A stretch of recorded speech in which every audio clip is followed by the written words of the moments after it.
this rapid learning thing, and so that she can teach other students. And then she gets the idea that instead of using rapid learning to teach other students, why doesn't she just use or instead of teaching other students, she should just use the rapid learning machine to teach them. And the implication is that adults main control and superiority to the children by making sure the kids don't get too smart too fast. And it's just kind of funny.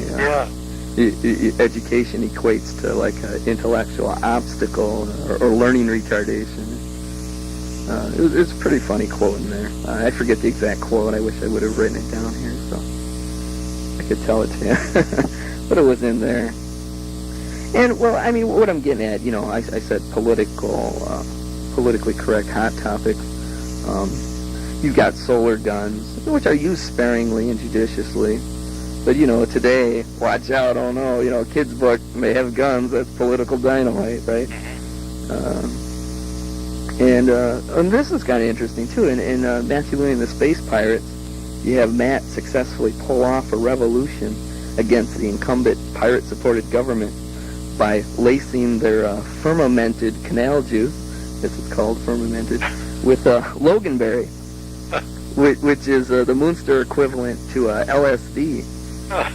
Of course, when you read these things in context, they don't, seem out of whack or subversive at all, but, today you're dealing with people who think civilization is going to suddenly collapse all because... Yeah, it's pretty touchy. Yeah. Someone cussed on television. What do you think? Do you think that will... think if these books are ever reprinted that'll be an obstacle, or it'll come up for discussion? Probably, yeah. I mean, as you wrote them and you submitted these outlines, you think, were there certain guidelines that you were told, you can't do this, you can't do that? No, I don't think so. I wonder if there are today, stuff like that. Yeah, that'd be interesting to know. Yeah. I know, for example, I was just thinking of this, the Hardy Boys series was ghostwritten, but it was attributed to, what is his name, Frank L. Dixon? Is that the guy who, the pseudonym? For the Hardy Boys? Yeah, that was used. I think it was. And they had certain rules that they had the ghostwriters follow. I remember reading about that. Yeah. That, like... Well, were they published by the same outfits that published Tom Swift, for example? And Grosset and Dunlop, I think. Yeah. Did those, yeah. Tom Swift series. Yeah. Hardy Boys, Bobbsey Twins. Right, yeah, all those. Yeah, and they had rules like if you're going to use for a literary device or a character being knocked out, only do it once in a story, or they had like strange rules like that. And but like you said, you didn't have anything like that or any sort of. Well, then again, your books were completely your idea, and they weren't a formulation like those Hardy Boy books were. No. I got a couple of outlines still in the file that would make a good Matthew Looney book. Oh, yeah? You put them on the internet. Yeah, I could do that. Yeah. Yeah, so I mean, just for fans to see, ideas you had. Or we could write them ourselves. Well, what's the next step in this program of yours? What do we do? Well, I think eventually, now I think we should contact down the road, who is it, HarperCollins. Are they the ones, do they have any sort of hold on the books, or are they? No. No, they're in the public. I mean, it could be in the public domain. Oh, I don't think they're in the public domain. No. They're yours. Well, they've reverted to you. Back to me. Yeah. Right. Yeah. If you didn't have a contract with them for anything but the series or the first run or whatever. Yeah. So you could probably, or we could try to get them published through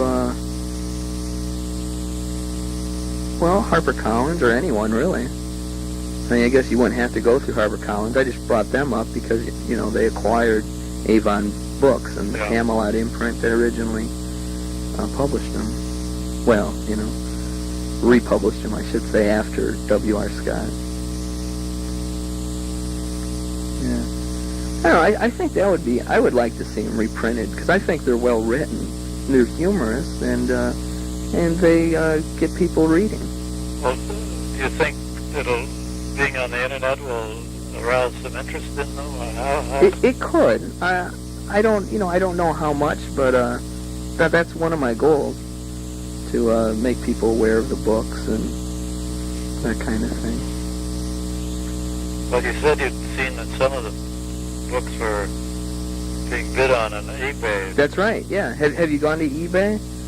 No, I haven't. If you go there, you can type in your a book title or your name or even the word Matthew Looney, and you know, the books will come up, and you know, eBay's just like a little auction house for selling second-hand items, and that's how I was able to, in fact, get some of the ones I didn't have in my collection. In the first place was by hunting them down on eBay, you know, haunting used bookstores, that kind of thing.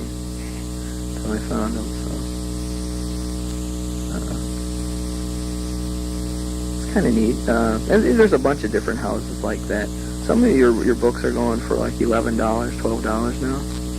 You know, because they're older books, and there's a, you know, a slight collectors, or I shouldn't say a cult, but you know, there's fans of your series, people who finally remember these things.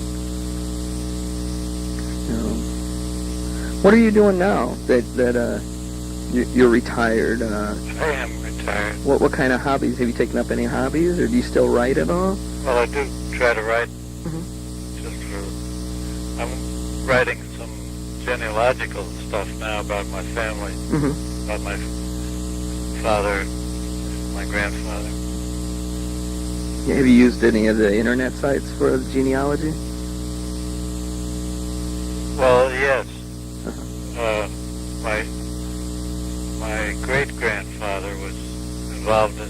My families were all from Kansas. My mother and father. My great-grandfather or my great-grandmother was in a skirmish in 1861. In Lawrence, Kansas, when the rebels, the Southerners, came across the border from Missouri and set the town on fire and shot down all the men in the town. Oh, wow. They were led by a gunman named Quantrill. Quantrill's raid is a pretty famous incident in that era. And I've got all this material about it, but I thought of making some kind of a story about it, maybe a fiction novel or something. Yeah. Well, that's pretty neat. Like a historical novel. Yeah. I like history more than any other subject, actually. No, Are you from Illinois? Or? Yeah, I am from Illinois, yeah. I know the Civil War, too, has it's kind of made a resurgence. There's, you know, new books out on it and stuff. And I've seen high school kids reading them.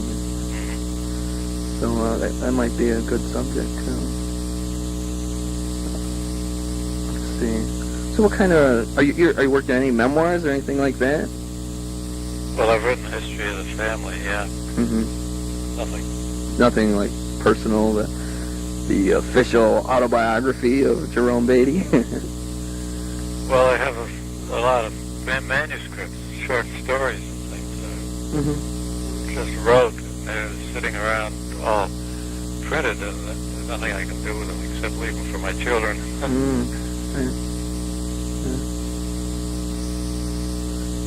Let's see. How about, what are some books you've recently read or been reading? I like science fiction. I like crime stories. And I have a couple of favorite authors. Okay. Patricia Highsmith and who wrote The Talented Mr. Ripley. They made a movie out of it. Oh, yeah, yeah. And an English novelist named, what the heck? Ruth Rendell. Okay. And otherwise, I read history. I was reading the Lewis and Clark expedition and things like that. Uh-huh. What, did you read science fiction at all, or is that just a little, aside? Yeah, when I was writing Oh, yeah. the Looney books, Uh-huh. I joined the Science Fiction Writers of America. Uh-huh. Oh, that's right. Yeah, you were in that group. Yeah, I remember that. But I've dropped out now. Yeah. I don't do a heck of a lot. What happened with that Disney deal that fell through? On the was that the Bob Fulton series? It was Robert Fulton and his Soda Pop Stretcher. Right.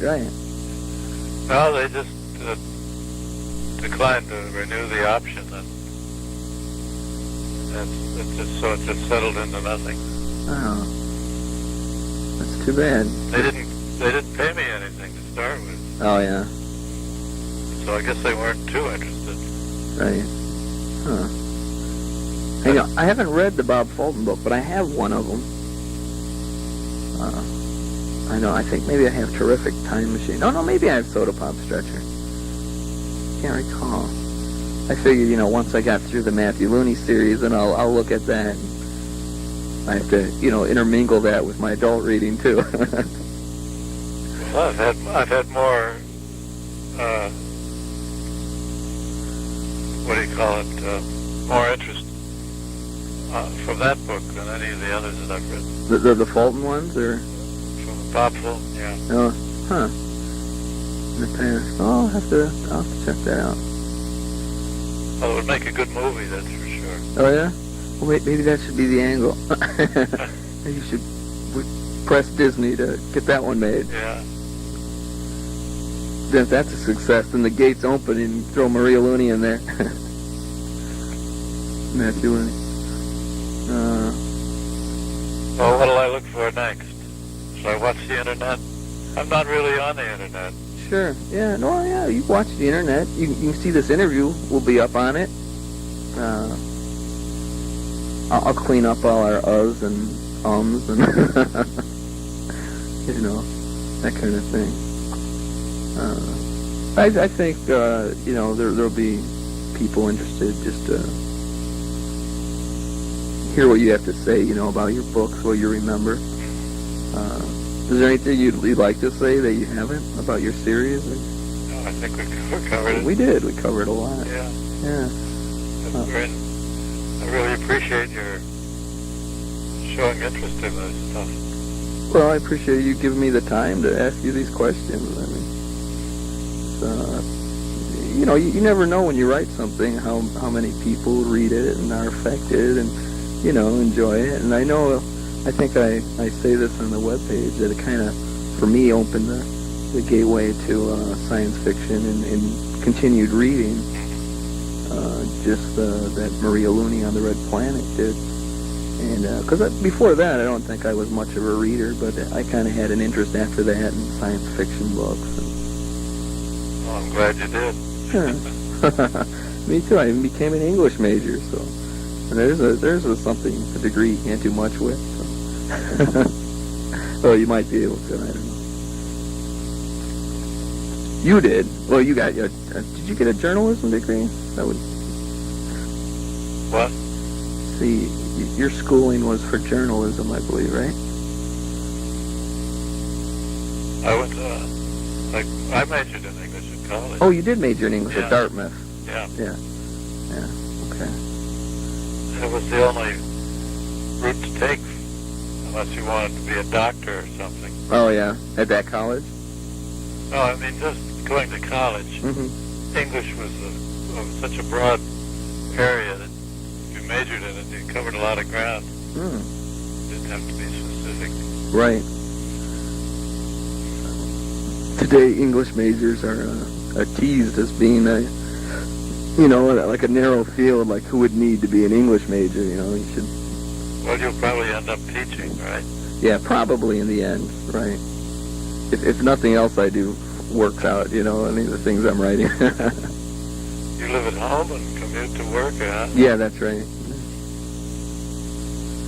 Yeah. Well,